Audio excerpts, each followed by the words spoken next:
I Got This to Gold and Beyond by Laurie Hernandez.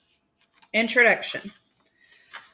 On August 15th, 2016, I whispered something to myself that ended up being heard all around the world. I got this, I said as I touched the balance beam before performing my final routine in the team competition during the Summer Olympics in Rio de Janeiro, Brazil. I didn't expect those three little words to blow up on social media the way that they did. They were simply a reminder to myself that I had practiced so incredibly hard for that moment, that I could do it. I said those words to myself to keep myself calm and focused. I said them to give myself confidence. Even months later, they continued to have power for me as I competed for the Mirror Ball Trophy alongside my Dancing with the Stars partner, Val Charmakrowski. And I still say them today whenever there's a big challenge ahead. The year 2016 was a magical one for me. So many of my wishes were fulfilled. I almost can't believe it. I recently got a journal to start committing my memories to paper. And sometimes after completing an entry, I have to sit silently for a while and just absorb it all. Thinking about the Olympics still gives me butterflies. My family, my coach, and all my life experiences have taught me to pursue my goals, to never let doubt hold me back, to take the first step and then the next. And that advice has paid off 1,000 times over.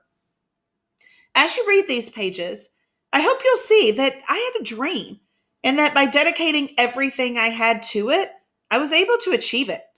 I believe wonderful things can happen for you too. Don't let your fears stop you. There will be setbacks and disappointments, there always are. But there will also be lots of rewards. By sharing my story in this book, I want to encourage and dare you to go after your goals.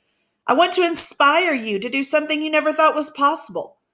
You'll be amazed at how, by some grace, the path will clear for you. The message I gave myself on that life-changing summer day may have been I got this, but the message I hope you hear in every line of this book is, you got this. Laurie H. Family First. Chapter 1. Most people don't know this about me, but the name on my birth certificate is Lauren Zoe Hernandez. I guess a lot of other parents in 2000 gave their daughters the name Lauren too. There were so many of us in my first gymnastics class, my teacher decided to call me Laurie, so we'd know which one of us she was talking to.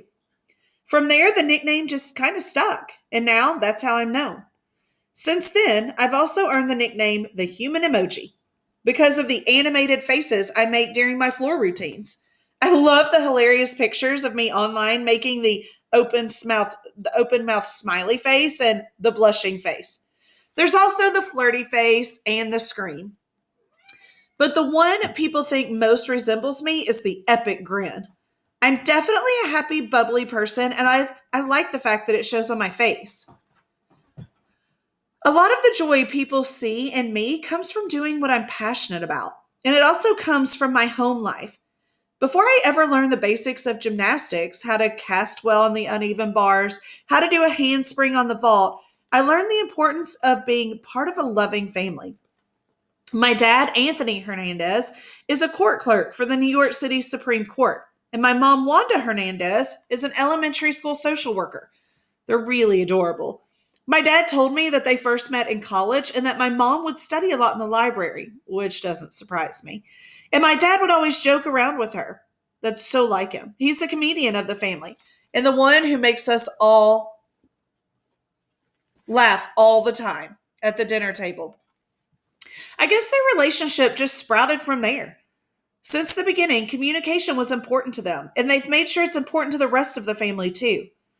Because my mom grew up in a not-so-good neighborhood in New York City, where she saw lots of verbal and physical abuse, she and my dad decided that when they raised a family, they wanted to be as far away from that kind of influence as possible. As soon as they could, they moved to Old Bridge Township, New Jersey. It's a friendly community where I've lived my entire life.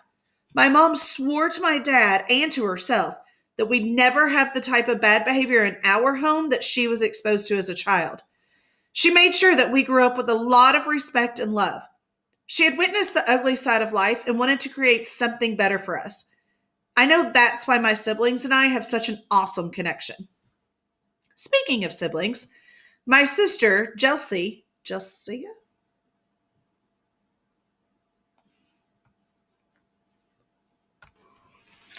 Speaking of my siblings, my sister Jelsia, my brother Marcus, and I all think our parents are the best life coaches ever. They raised the three of us to treat one another with respect, and it's because of their example that we're always nice to each other. When we're walking down the street, everyone thinks it's unbelievable how calm and how playful we are together. I know it sounds strange, but we never fight because we understand we're going to be with each other for the rest of our lives. People say, wait, what? You really don't fight? And it's true, we don't. If we're upset with each other, we talk it out. You don't have to fight and ignore each other for days. That's just not something we do in our house. And once we settle a disagreement, we leave it behind us. Our parents taught us to respect our siblings first and to always remember to show that we care. Jay, that's what we call Jelsia, is 11 years older than me. She's more than a big sister. She's like an extra mom and one of my best friends all rolled into one. She has a master's degree and is a social worker just like my mother. Even though there's such a big age gap between us, we're really close. I know I can tell her anything, and I trust her completely. When I was younger, we used to have sleepovers in her room. I'd crawl into her bed, and we'd stay up all night talking. And now that we're older, it's funny how we finish each other's sentences and how we have the same mannerisms. Sometimes it freaks people out.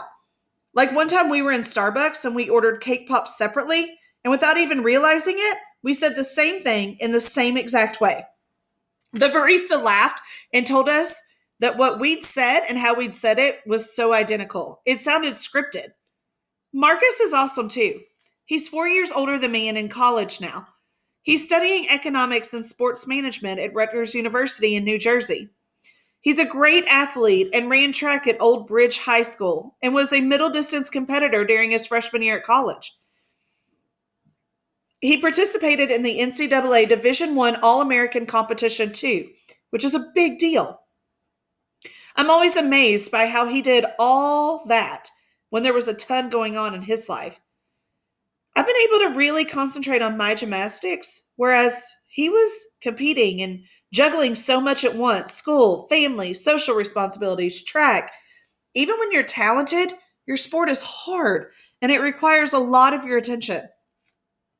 Right now, Marcus is focusing on his studies and his work, but he still always makes time for me and is one of my biggest fans. Like during the Olympics, he got all of Old Bridge tweeting their support for me. He says he's super proud of me, and I'm just as proud of him. Now that I'm on the road touring and training and competing a lot of the time, I miss our family movie nights and the silly things the five of us do when we're together. I especially miss the way we crank up the music and end up spontaneously dancing when we're actually supposed to be cleaning the house. Our home is crazy that way. It's always filled with laughter. Being raised in a loving, joyous environment taught me to be respectful of other people. And seeing my parents' journey and all they've given to my siblings and me taught me something I will carry with me for the rest of my life. You can always change your circumstances in life if you put your mind to it. The Karate Kids, Chapter 2. In addition to my brother, my whole family is pretty athletic. I've seen pictures of my dad playing baseball when he was younger. He was a center fielder. My mom was into volleyball and tennis and was in amazing physical condition when she was in the U.S. Army Reserves during the 1980s. It was wild growing up and hearing all their stories about basic training. But my parents' appreciation for sports and fitness wasn't the only reason they started taking us to martial arts classes when I was just 2.5. My mom also really wanted her very own Karate Kids. Because she'd grown up in a tough environment, she was determined to teach all of us self-defense. Although my mom only enrolled Jelsia and Marcus in the actual classes, she brought me along to the dojo to watch. She even dressed me in my own Jeep. Whatever my mom tells the story, she says I wanted to stand behind whichever sensei was teaching the day and copy every move he or she made to a T. When the senseis saw that I could keep up, they began coming over and encouraging me to try different moves. Once my mother realized just how flexible I was, she decided to enroll me in ballet classes. But at that age, all I wanted to do was dance around, and ballet was a little too serious. They did give out sugar cookies at the end of each session, so at the very least, I always made sure I got through the workout. I really wanted those cookies. I must have liked the performance aspect of ballet, though, because my mom tells the story about how I shined in my first recital. We were set to perform Animal Crackers in My Soup at a local vocational school whose auditorium could seat about 600 people. When the curtains parted, all the other kids hung back and some even began crying. But not me. I stepped out, found the spotlight, and did my dance exactly as we'd rehearsed. It was clear that performance was my calling. By the time I was 5 years old, I was ridiculously energetic, walking around the house on my hands and constantly jumping up and down on my bed. That's when my mother decided to sign me up for acrobatics. I was so excited. But when we showed up for the first class, we found out that nobody else had registered, so the instructors were canceling it. I was devastated. I really wanted to take that class. Then one day I was watching TV and I saw Shawn Johnson doing flips. I can still remember how graceful and controlled she was. Even at that age, I could see she was pure magic on the beam. I pointed at the screen and said, "Mom, look, I want to do gymnastics. And I want to go to the Olympics just like her." Can you believe it? My mom could tell I was serious. So she said, "If this is what you want, I'll search for a class." And she did. That's when we found my very first instructor and signed me up for a 45-minute recreational class focused on the basics. On the first day, my mom said to the instructor, "I would like my daughter to learn how to do a cartwheel and a split. If she can do that in 6 weeks, I'll keep her in." As you probably guessed, I learned both in less than that time. I loved flipping and watching everyone around me flipping too. I knew right away that this was my sport. That was the end of dancing and karate lessons. I was hooked on gymnastics. One of my earliest memories of that time, right at the very beginning of my gymnastics journey, was performing in a pretend competition my instructor organized. I remember I was wearing this yellow t-shirt, and it was the smallest audience ever. But no surprise, my whole family was there. Looking at my parents in the bleachers, I kept thinking, "Hey, look at what I can do."